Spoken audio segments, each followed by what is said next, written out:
Bueno, un orgullo compartir este espacio. Básicamente nuestra agencia es una agencia de innovación de 20 años, trabajando por el mundo, en investigación, en estrategia.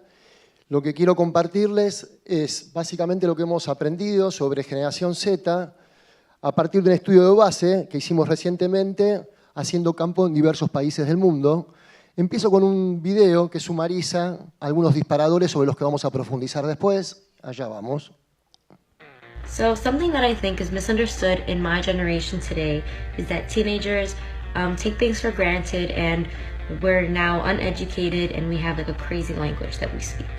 I'd have to disagree because my fellow peers and I have a lot of positive messages to spread, and I think that we are very educated and we have a very good understanding about the world around us today. A gente vai se preocupando mais cedo com o que a gente vai fazer, com o que a gente vai trabalhar, se a gente vai ter uma estabilidade financeira, se a gente vai ser bem sucedido. E eu acho que não é só curtição e coisa, tem muita responsabilidade. Like, yes, we do like to sit around on our phones sometimes, go on Twitter, Instagram, Snapchat, and all that stuff, but it doesn't mean that even if we're on our phone, that we're not doing anything productive at all. Like, maybe we're looking up, like, the news, or, like, reading up on what's up, like, on the area, what's there to do, you know, any events coming up. Eu acho que as pessoas pensam da nossa geração que a gente é rebelde sem causa, que a gente quer questionar tudo, mas só pelo simples fato de querer ir contra a sociedade, contra as pessoas. E eu não acho que isso seja verdade, porque eu acho que a gente vem evolucionando realmente uma geração e o mundo trazendo mais liberdade, novas formas de pensar, de se expressar e tirando um pouco esse tabu de o que é certo, o que é errado. 贬义词，因为我觉得非主流可以指的是说我们90后，有自己的主流的观念和一些观点，就是说不跟着大流，就是有自己的风格。其实我觉得是挺好的啊，就是。Não, acho que é uma geração que que também vai pra rua, vai lutar pelos seus sonhos, vai brigar pelo que acredita, vide aí os movimentos feministas que são organizados por... Eu vejo muitas meninas da minha idade e eu acho isso muito maneiro porque elas lutam pelos que elas acreditam, elas querem alcançar, né, os objetivos dela e tal, então eu acho isso maneiro. Me encanta mucho mi generación porque nosotros empezamos desde nosotros y como que damos esa vibra para que puedan hacer el cambio otros. ¿Qué mensaje le daría a mi generación? A mi generación le diría, ¿sabes qué? Ponte las pilas. A todo mundo nos gusta ir a la playa, a todo mundo nos gusta comer con nuestros amigos, claro, pero también es momento de, ¿sabes qué? O sea, tengo la madurez suficiente, me voy a poner las pilas y voy a sacar esto porque en un futuro nosotros vamos a regir un país, nosotros vamos a tener las riendas, no solo de un país, sino del mundo en general. No solo lo digo por México, sino por toda nuestra generación. Entonces a nosotros nos va a tocar esa gran responsabilidad. I want us to be remembered for overcoming stereotypes and standards because there have been so many put on us, especially in this day and age. Our generation should do something about stopping of Eve teasing, and we should take some beneficial step to stop corruption. Ich möchte meiner Generation gerne mitteilen, dass sie so sein sollen, wie sie sind und sich nicht von anderen Menschen verändern lassen sollen und ihren eigenen Stil finden sollen und halt keine Mitläufer sein sollen.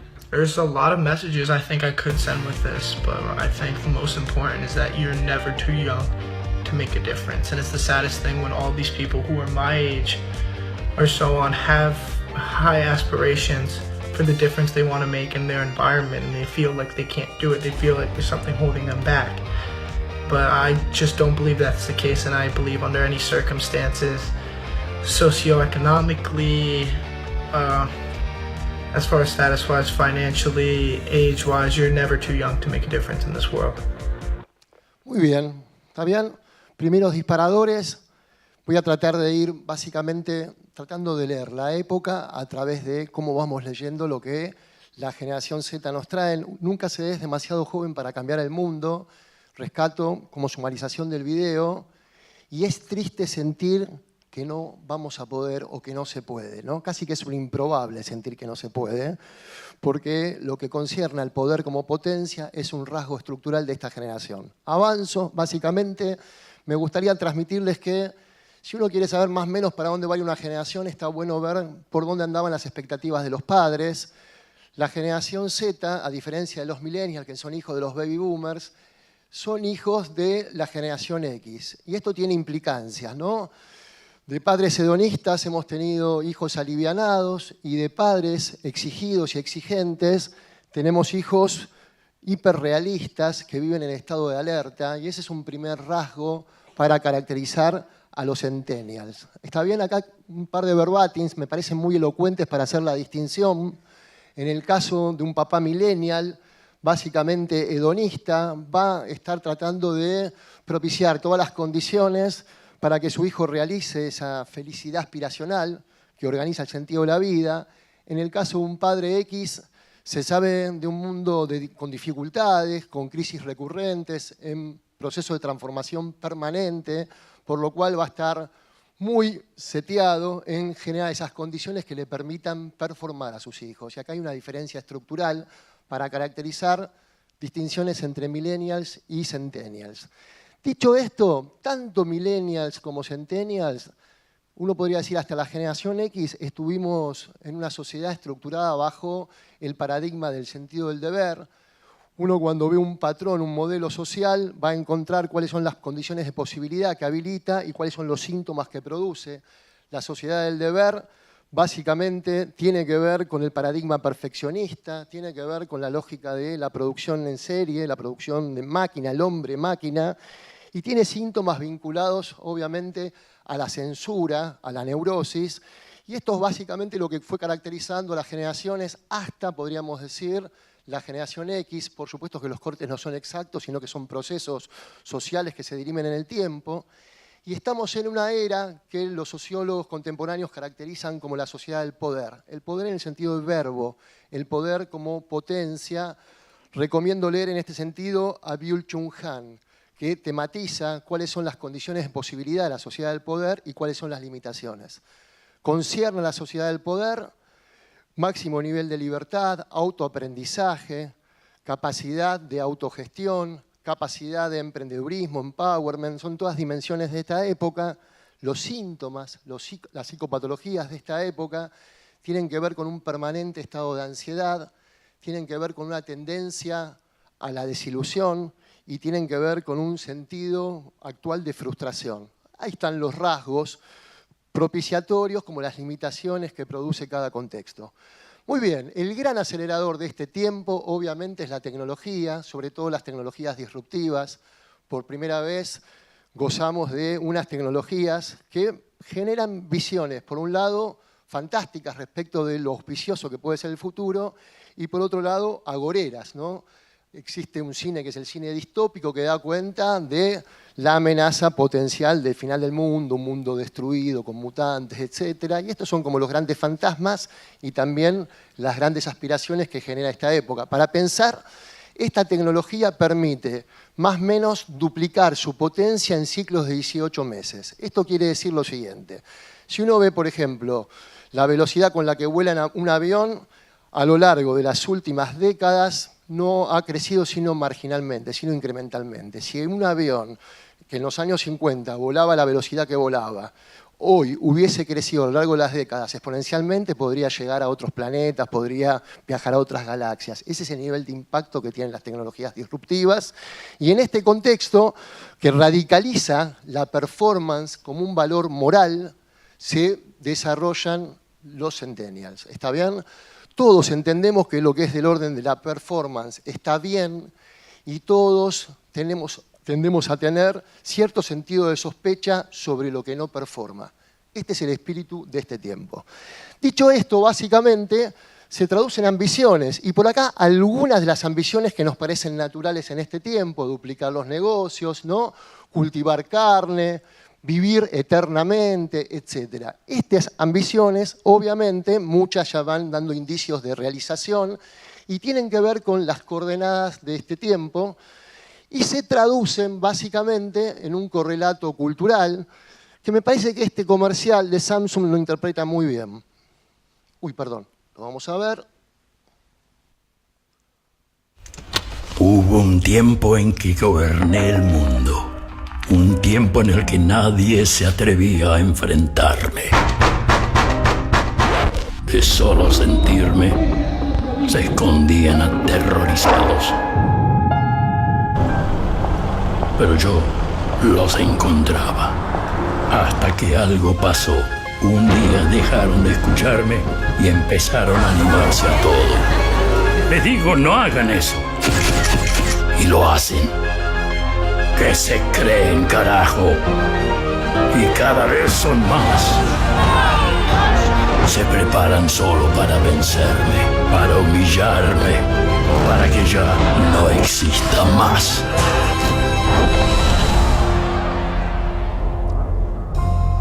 ¿Quién habla? ¿Quién les parece que habla? Dios. Y testimonia de su impotencia. ¿Está bien?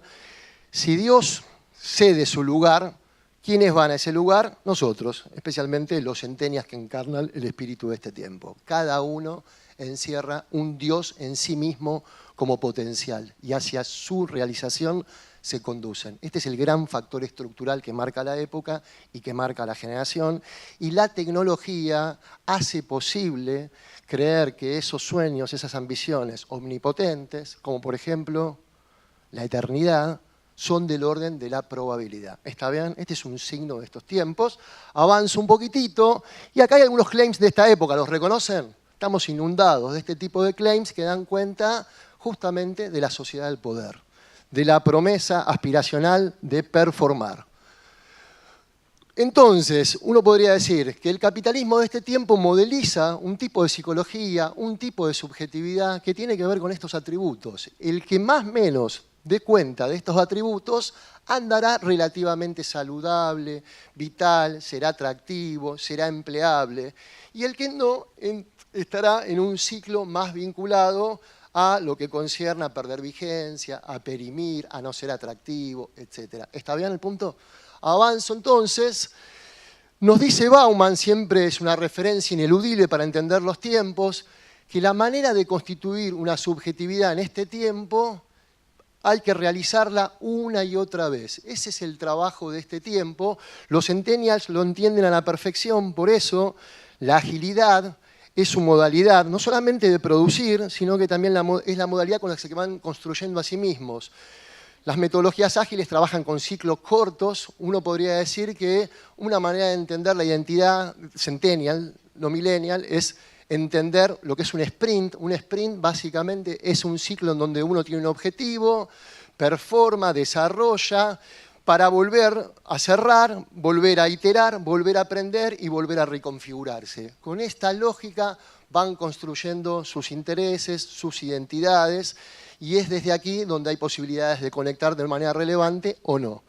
Muy bien, básicamente uno podría decir, el gran aspiracional de este tiempo tiene que ver con emprender para los centennials, por eso las organizaciones que no son emprendedoras tienen no pocas dificultades para poder captar su interés, seducirlos, atraerlos, porque lo que van buscando todo el tiempo son ciclos cortos, de alto nivel de experimentación, de alto nivel de aprendizaje, con muchísimos niveles de autogestión, que les permitan desarrollar nuevas habilidades y performar. Están seteados para crear y crearse y recrearse una y otra vez. Van viviendo en ese sentido work in progress y básicamente radicalizan, ¿no?, la agilidad, como decíamos, como una manera no solamente de relacionarse ni de concebirse a sí mismos, sino también de interactuar con los medios, que es un poco lo que nos interesa acá, de interactuar con la producción y la reproducción de contenidos culturales. Son innovadores intuitivos y un alto porcentaje de esta generación, altísimo porcentaje, ha trabajado por su cuenta en la adolescencia. ¿Qué quiere decir? No como esta chica que es mesera, sino que desde temprana edad aprenden a poder comercializar, por ejemplo, por plataformas digitales, o enseñan rápidamente antes de aprender, y entonces los vamos a ver haciendo cursos de influencers o enseñando algún idioma, porque tienden rápidamente a autogestionarse y a aprender haciendo. Muy bien, Otro rasgo enormemente relevante es que van en beta. Van en beta quiere decir que van en ciclos cortos, se van regenerando, se van reinventando y obviamente se apalancan en la tecnología a la que le piden que sea intuitiva y que les permita obviamente capitalizar sus recursos nuevos en formas de evolución, formas de transformación de lo dado. Fíjense lo que dicen de las compañías y qué difícil que es relacionarse con ellos, ¿no? Ellos deberían ser innovadores y creativos, probamos todo lo que sea nuevo, por lo cual pensar la lealtad en un sentido tradicional es altamente improbable que genere relevancia, nos desafían todo el tiempo a encontrar sentido de novedad y una novedad que tenga utilidad, por lo cual no es menor, ¿no?, relacionarse con esta generación de una manera relevante y sostenida. Fíjense cómo utilizan la tecnología de una manera divertida porque tienen un ocio activo, un ocio productivo, y mientras van jugando van produciendo, y mientras van produciendo van facturando, esto con lo que juegan y con lo que producen. Vamos con un ejemplito que tiene que ver con esto. Pink fluffy unicorns dancing on rainbows. Sandra Baena, gracias por tu comentario. Eres la primera afortunada que vamos a imitar. Espero que no sean muy complicados estos musicales, ¿eh? Pero un momento. A ver. A ver, voy a seleccionar. Vale, Laia selecciona, Laia va a seleccionar. No, pero uno fácil, Laia. Vale. No me la líes, vamos a ver un poco. Vale. Esta creo que me la sé. ¿Te lo sabes esta? Venga, pues vamos a hacer este. Venga. Esta es la de Justin, ¿no? Sí. Así no se baila. Ahora viene lo chungo que es la preparación. Laia, ¿cómo hago eso? A ver, míralo un momento. O sea, los movimientos que hagas... ¿Con qué mano lo hace? Con la izquierda. Uy, tú con la que puedas. A ver, ¿Tú ahora qué harías? Desde el principio, espera. Yo creo que ya sé cómo hacerlo. Mira, ya sé hacerlo. Eso sí es. No, pero cuando tú la mano la bajes abajo, ¿sí? El móvil tiene que ir arriba. ¿Está bien? Difícil competir con estos chicos, ¿no? Juegan, se divierten, la pasan muy bien, performan, facturan, todo a la vez. Avanzo. Amigos, algunos datos. De acá no leo nada, de ahí me cuesta un poco, así que básicamente es bien interesante ver que tienden hacia la austeridad, ¿no? 57% de la generación dice que prefiere ahorrar dinero antes que gastarlo inmediatamente. Celebran no utilizar cosas, poder prescindir de la tendencia al hiperconsumo. 71% concuerdan en que tener cosas nuevas está sobrevaluado cuando lo que tienen ya es suficientemente bueno, ¿no? Datos globales. Esta austeridad básicamente concierne a tener un alto sentido de conciencia económica, un alto sentido del nivel de disrupción que los atraviesa y de las posibilidades, obviamente, de enfrentar crisis y que estas crisis los encuentren parados con autonomía. Como la autonomía es un valor estructural para ellos, el dinero concierne a su libertad, a su autodeterminación. Por eso es tan importante. Bien, para avanzar, son utilitaristas, básicamente el utilitarismo tiene que ver con la performance y van a ser muy exigentes hacia las marcas en términos de cuáles son esas marcas que les permiten superar los estándares de los dados. Entonces vamos a encontrar un testimonio que compara Samsung con Apple y una chica en la India dice Apple es solo para mostrarse y ostentar, cuestión que un millennial disfrutaría claramente, y dice Samsung es la mejor marca, otro colega de Alemania, tiene buena calidad, una buena cámara, diseño cool, no muy cara, por lo cual genera una ecuación de valor smart que hace que sea mucho más relevante para esta generación que la que concierne estrictamente a las cuestiones del branding más tradicional vinculado al coolness y a la imagen. Muy bien, claramente si la generación vinculada a los millennials valora la experiencia, es elocuente como los centennials valoran lo tangible de un beneficio, ¿no? Prefieren los centennials que les vendan un producto cool, el 60% sobre una experiencia, el 40%, y la generación Y prefiere lo opuesto, 77% versus 23%, es un dato contundente de qué es valor para un segmento y qué es valor para otro segmento. Muy bien, respecto de las, si se quiere, líneas editoriales, los posicionamientos y las marcas que valoran y que abrazan, van a exigir que tengan punto de vista, van a exigir que sean desafiantes y sobre todo van a exigir que sean congruentes en un mundo transparente, que tengan reasons to believe sobre aquello que básicamente los involucre y los compromete, por lo cual no solamente van a esperar que haya un sentido de propósito, sino que haya una línea de acción congruente con ese sentido de propósito, que haya una performance vinculada al sentido de propósito. No alcanza con romancear para poder conectar con ellos, hay que poder articular romance a performance, si no se cae rápidamente en la decepción y es una generación fuertemente cínica porque sabe leer los hilos con los que están configurados los mecanismos de seducción. ¿Está bien? Un ejemplo que tiene que ver con esto es una ejecución muy poco pretenciosa sobre una situación ordinaria y muestra la superación de un estándar.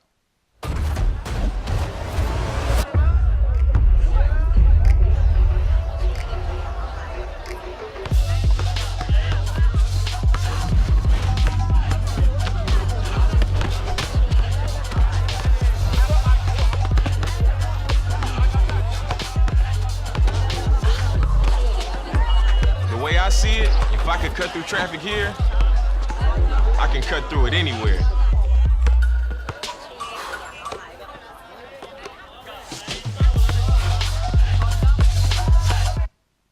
Está bien, toda una definición de punto de vista de marca, estoy aquí para crearme, estoy aquí para crear, y básicamente esto aplica no en una suerte de cruzada super heroica, sino en una situación ordinaria donde uno enfrenta un estándar y lo supera desarrollando sus habilidades.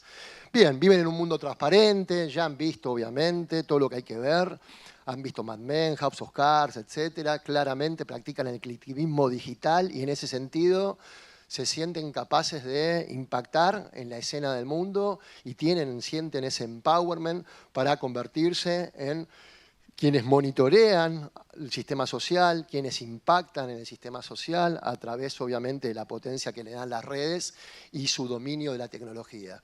Es muy fuerte, ¿no? Puede ser que estemos enfrentando la primera generación de adolescentes, no solamente con vocación de transformar el mundo, sino con los recursos y herramientas para poder hacerlo tempranamente, para ir resolviendo sus propios problemas y desafíos generacionales con un sentido colectivo y una potencia instrumental fenomenal.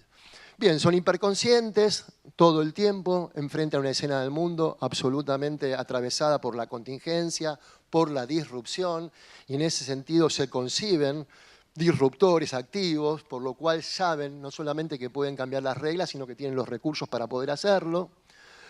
Desafiantes de los modelos educativos, se aburren, van a la escuela, van a la universidad, ¿les pasa eso?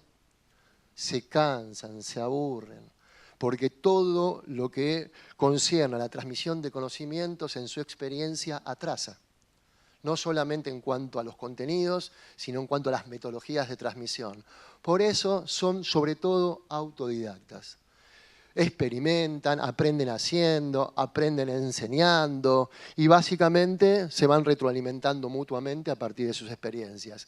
Esto es inédito, todo el sistema educativo atrasa, si tuvieran que elegir una escuela para ir no sería ninguna de las que existen actualmente y claramente empresas como Digital House, que es un sponsor de este evento, están en un estadio diferencial muy interesante porque no dan certificaciones, no están estructurados de acuerdo a los criterios tradicionales de currícula, sino que van ofreciendo un menú de posibilidades para que cada quien lo vaya construyendo a su manera y esto está en la lógica de este tiempo.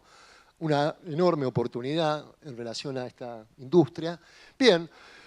Tienen lapsos de atención más corta, cada vez es más desafiante cómo generar impacto porque los perdemos rápidamente, un enorme sentido de ansiedad y una enorme necesidad de ir al punto.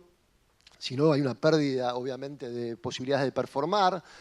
Y acá está su carácter más vinculado a la divinidad de la que habla Samsung, ¿no? A su carácter omnisciente de estar en todos lados. Son multipantalla, son, podríamos decir, multiespacio, pero sobre todo es muy fuerte esta lógica de producir historias efímeras que saben que se evanecerán. Entonces, alto nivel de impacto, alto nivel de posibilidades de ofrecer un punto de vista original, nuevo, fresco, y a la vez saber que eso tiene la relevancia de un momento, de un instante y perecerá.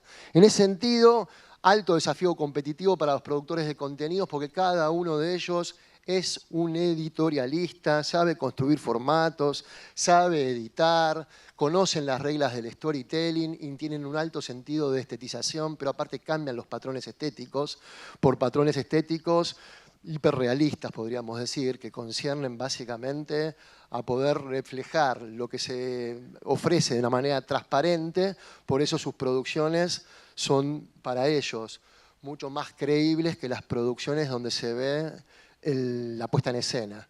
Son altamente refractarios a los mecanismos de producción impostados.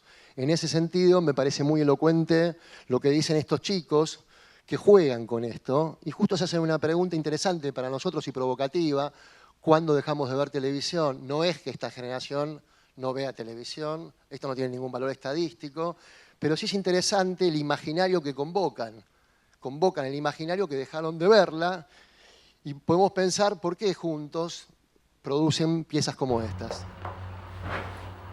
Che, ¿sabes qué estuve pensando? ¿Qué? Que últimamente estamos mucho con el celular, con internet, con la computadora. Y hace un montón que no veo la tele. Mal, yo también. Hace como mucho tiempo que no miro la tele, de hecho. ¿Por qué dejamos de mirar la tele? No sé, de hecho yo me acuerdo que de chico podía pasar horas y horas mirando la televisión. Sí, yo también. Mal. ¿Y si vemos la tele? Mal, miremos la tele. Dale. A ver. Como una experiencia, un acontecimiento, ¿no? A ver. Hola Marcos, ¿cómo estás? Hola Vic, me quiero ir de la casa.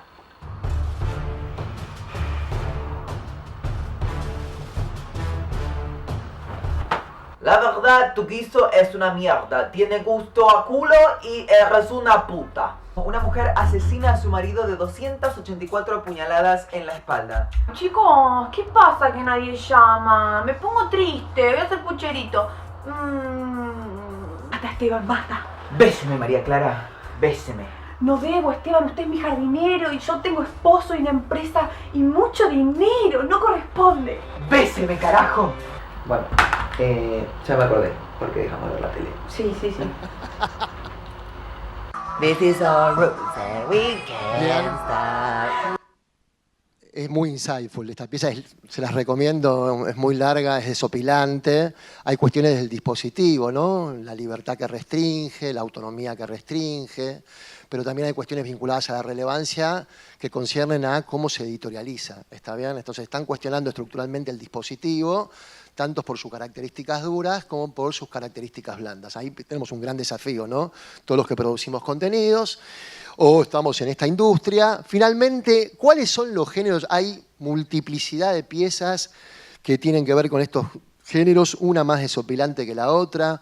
Lo cínico, la parodia, el absurdo, el bizarro están a la orden del día y son en general géneros muy pocos practicados por las marcas del siglo pasado, las marcas que nos trajeron hasta acá. ¿Está bien? Ahí creo que hay una tremenda área de oportunidad para conectar con relevancia, con unos jóvenes que viven en un mundo que se caracteriza por la posverdad, es decir, por la verdad vinculada a lo que se llama la sociedad del espectáculo, lo que tiene que ver con el nivel de impacto, el nivel de likes o de rating, digamos, que producen las acciones y su legitimidad en función de su performance y no de la verdad que encierra. Me explico, ese principio de performance radicalizado hace básicamente a cómo se valorizan los contenidos por este tiempo.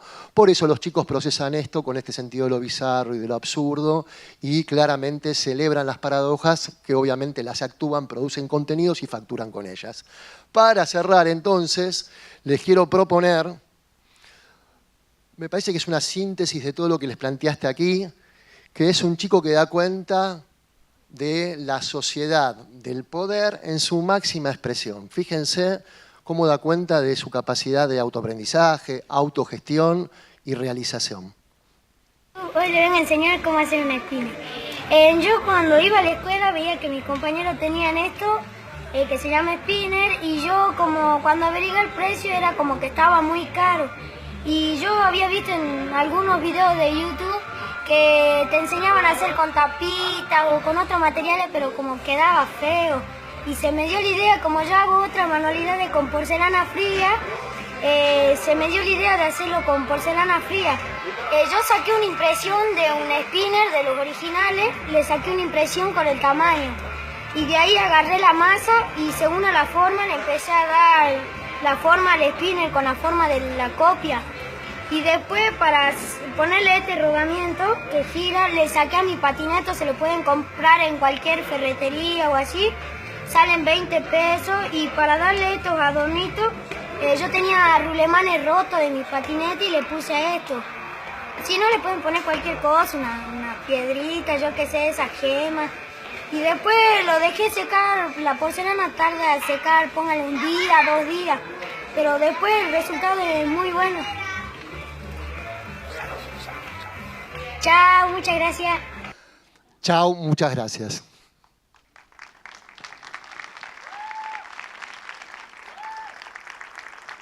Invito a mis colegas a compartir un living. Santi va a coordinar, viene Kelo, viene Luciana. La idea es hacer algunas, obviamente, reflexiones a partir de estos disparadores. Fuerte aplauso para recibirlos, así vamos rompiendo el hielo. ¿Cómo estás? Siéntate ahí. Vamos. Hola, ¿se escucha? Bueno, buenísimo. Fabi, primero en nombre del IAB y el Consejo Directivo, agradecerte de vuelta que estés acá. La verdad que es un honor tenerte y siempre aprendemos cuando te escuchamos. Nada, tratando de hacer un rescate de todo lo que comentaste, quería arrancar preguntándole a Kelu y a Lu cómo Unilever y Mondelez, dos casas de marcas globales, atienden este fenómeno, ¿no? Bueno, a ver si se me escucha. ¿Está funcionando? Sí. Ahí está. Lu. Bueno, a nosotros nos toca bastante de cerca porque Mondelez vende golosinas. Entonces, parte de su portafolio está orientado a los centennials.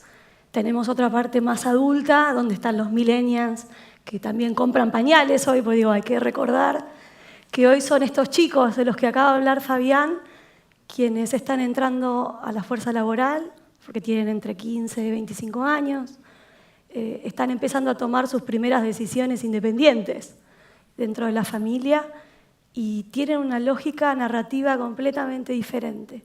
Y ese creo que es el gran dilema de esta generación particularmente. La de los millennials tenía que ver con la atención, pero era una atención como más controlada, porque venían de consumir sistemas publicitarios más tradicionales. Estos más pequeños, estos chicos, realmente no consumen la televisión como nosotros la consumimos, ni mucho menos como la consumieron los millennials. Eso hace que la relación con el relato, y estoy completamente de acuerdo, Fabián, con tu mirada, sea distinta. Desde Mondelez estamos en beta, en ese sentido, trabajando fuerte con los equipos de todo el ecosistema. No quiero como marcar grupos, digo, todos los que trabajan en la creación de contenido tienen que estar atentos a este cambio de paradigma en el storytelling. Creo que es la base. Después las plataformas tienen cada una sus reglas y las vamos como surfeando, pero si el relato no está en tono, no hay posibilidad de sobrevivir al scroll. Sí, ¿no? Nosotros un poco lo mismo. No es nuestro target principal todavía en Unilever, le apuntamos un target un poco más adulto, pero lo estamos mirando muy de cerca porque sabemos que hay una grieta enorme con esta nueva generación. Los vemos totalmente distintos, me parece que un poco lo que decía Fabi en su presentación, vienen con cosas para aportar, que para mí hay como una especie de despertar de la conciencia, ¿no?, de esta generación. Digamos, es una generación que viene muy conectada, ¿no?, en el sentido tanto de tecnología como el sentido del mundo, conectado con las cosas y conectados con sus propias necesidades, ¿no? La tarea de las marcas es muy importante y muy difícil porque en realidad ellos conectan con sus necesidades y saben perfectamente cuáles son las necesidades que se le imponen, ¿no? Ellos mismos dicen, esto no es algo que yo necesito, ¿no? Ellos son una generación que van como livianos por el mundo, hay un movimiento muy interesante que se llama el 333, no sé si lo conocen, que son 33 prendas en 3 meses. Está muy fuerte en Estados Unidos y en realidad eso lo que te marca la pauta es que ellos ven, ¿no?, que de romper los modelos de las cosas impuestas y enfocar a lo que realmente importa, ¿no?, para ir más despojado y tener tiempo para enfocarse en lo que ellos les divierte, necesitan, esta parte productiva, ¿no? Son muy productivos ellos en su tiempo. Y la gran pregunta en realidad, como decía Lu, es cuando esta generación crezca, ¿qué va a pasar con todo el abordaje y comunicación que nosotros tenemos hoy con un enfoque mucho más tradicional, ¿no? Es como ver si se van a empezar a acomodar al consumo de los medios que tenemos hoy. Esa es una visión. Yo creo lo opuesto, ¿no? Yo creo que en realidad este es un movimiento que vino para quedarse, ¿no? Pero bueno, en líneas generales es un poco eso. Ok. Todo esto que comentaba Fabi de lo efímero y la poca capacidad de atención que tiene, o lo corta que es su capacidad de atención, ¿cómo atraviesa los procesos creativos de las comunicaciones de las marcas, ¿no? ¿Qué están viendo en ese sentido de este nuevo paradigma de 3 segundos no me gusta y switché, ¿no? ¿Cómo trabajan eso? ¿Cómo afecta su día a día? En nuestro caso, el proceso está descuajeringado, porque los actores que hoy están en la mesa no están 100% adaptados a este mood. Tenemos un poco de todo. Tenemos los que piensan más tradicional, los centennials que se sientan en alguna mesa y co-crean con nosotros. Por eso te decía que en muchas marcas estamos en estado beta e iterando y aprendiendo mucho de la recepción de ese contenido. Pero la verdad es que está descuajeringado porque hay muchos que todavía no entraron en este mood y todavía siguen creando contenido o ofrecen dentro de sus servicios la creación de contenido.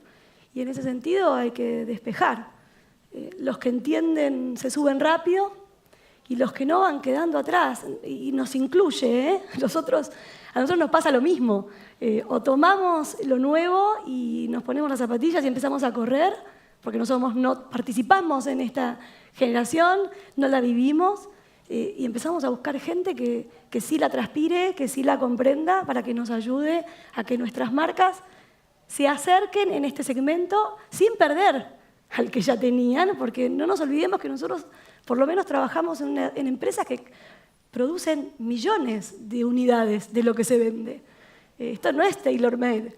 La realidad es que es un desafío. Nuestras organizaciones no son organizaciones flexibles, no son startups, no nacieron en el mundo millennial. Y en ese sentido el desafío es doble, porque empujás hacia adentro y requerís de afuera. Entonces estamos en ese momento hoy. Sí, un poco lo mismo también. Nosotros lo que vemos es que el tiempo de exposición que tiene a una de nuestras comunicaciones está entre 1 y 2 segundos. Entonces el potencial que tenemos de crear comunicación en piezas son como casi vía públicas digitales, las llamamos nosotros, ¿no? En realidad es qué puedes desarrollar cuando vos tenés una exposición entre 1 y 3 segundos, ¿no? Entonces, sobre todo donde los principales formatos que nosotros tenemos para llegar a la generación Z, básicamente son Instagram, Snapchat, ¿no? Son, digamos, formatos que uno va bajando con el dedo y el tiempo es muy chiquito. Es verdad que en realidad hay un espacio para la generación del contenido, que me parece por ahí, marcas que les ofrezcan utilidad y recompensa. Ese para mí es un camino que en realidad hay que explorarlo. El tema es cómo adaptarnos a los códigos que tienen ellos, ¿no? Vos hablabas de que ellos son mucho más transgresores, ¿no? De lo del absurdo, lo cínico. Las marcas hoy están en un plano totalmente distinto, ¿no? Es decir, ellos están por acá, las marcas están por acá. Entonces, hablarle en el mismo lenguaje para mí es algo que también las marcas tienen que empezar a desarrollar, porque si no nos vamos a quedar totalmente afuera, ¿no? Okay. Fabi, para vos, pregunta, cuando entraste en el consumo de los medios y cómo no consumen o consumen menos la TV lineal,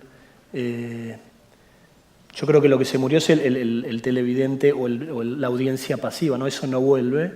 Y si uno ve la evolución del consumo de los millennials, entraron a la categoría en edades mayores, o sea, vivieron más con sus padres, se fueron de su casa a los 30 años, alargaron la adolescencia, si se quiere, pero cuando empezaron a ser padres de familia y tener hijos, empezaron a consumir medios, si se quiere, tradicionales o que venían medios analógicos.